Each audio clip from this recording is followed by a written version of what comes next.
আসছে আগামী 29 আগস্ট 2025 ইংরেজি রোজ শুক্রবার আই ব্লক সমাজ কল্যাণ পরিষদ নির্বাচন 2025-27 অনুষ্ঠিত হতে যাচ্ছে।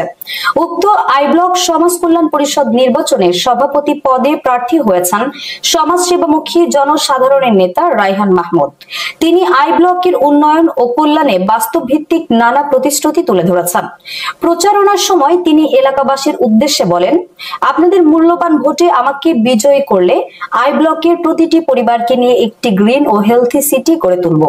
তার নির্বাচনী অঙ্গীকার সমূহ হলো প্রধান সড়ক উন্নয়ন ও প্রতিটি লেনের পরিষ্কার পরিচ্ছন্নতা নিশ্চিত করা, বৃক্ষরোপণ কর্মসূচি ও শিশু পার্ক নির্মাণ, যার কাজ ইতিমধ্যেই শুরু হয়েছে।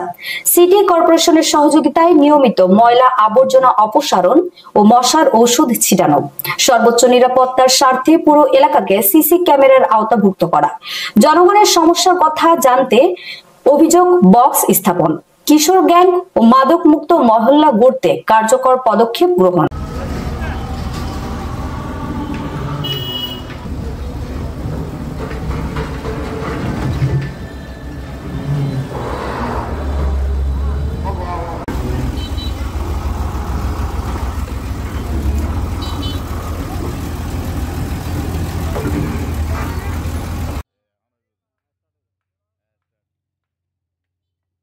আইন শৃঙ্খলা পরিস্থিতির উন্নয়ন, অস্থায়ী বাজারকে শৃঙ্খলাপূর্ণভাবে নিয়ন্ত্রণ, আয় ব্যয়ের হিসাব প্রতি 3 মাস অন্তর প্রকাশ, পশ্চিম পাশের খাল গয়নার ছড়া নিয়মিত পরিষ্কার ও খালপাড়ের রাস্তা উন্নয়ন ত্বরান্বিত করা, ওয়াসার পানির সমস্যা সমাধানে দ্রুত উদ্যোগ গ্রহণ।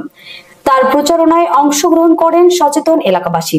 আসুন আমরা সবাই মিলে সুন্দর আই ব্লক সমাজ বিনির্মাণে রায়হান মাহমুদকে ভোট দিয়ে জয়যুক্ত করি। ধন্যবাদ। খুব সুন্দর একটি প্রশ্ন করেছেন আপনি। ইতিমধ্যে সেই লক্ষ্যে আমরা কাজ শুরু করেছি। এখন সম্পূর্ণ বাজারের এক পাশ অর্থাৎ পশ্চিম পাশ সম্পূর্ণ ভ্যান গাড়ি এবং যানজট মুক্ত। তবে সুয়ারেজ লাইনের কিছু কাজ করার কারণে রাস্তার অবস্থা বেহাল অবস্থা, এবং এর জন্য আমাদেরকে আসলে জনগণের কাছেও কিছু জবাবদিহি থাকে। আমাদের যতটুকু পারছি সিটি কর্পোরেশনের সহযোগিতায়, মাননীয় মেয়র মহোদয়ের সহযোগিতায় আমরা পুনর্নির্মাণ করতে পারতেছি না, কিন্তু সংস্কার করার কাজ চালিয়ে যাচ্ছি। ধন্যবাদ। জি, কোথাও কোনো পাত্রে জমানো পানি আছে কিনা এই ব্যাপারে আমরা প্রচারণা চালাচ্ছি।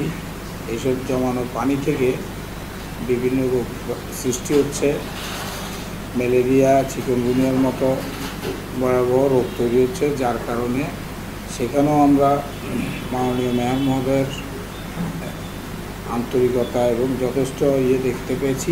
আমাদের আরো আপডেট নিউজ পেতে চোখ রাখুন বীর চট্টলা টিভিতে, ফেসবুকে ফলো, ইউটিউবে সাবস্ক্রাইব করুন।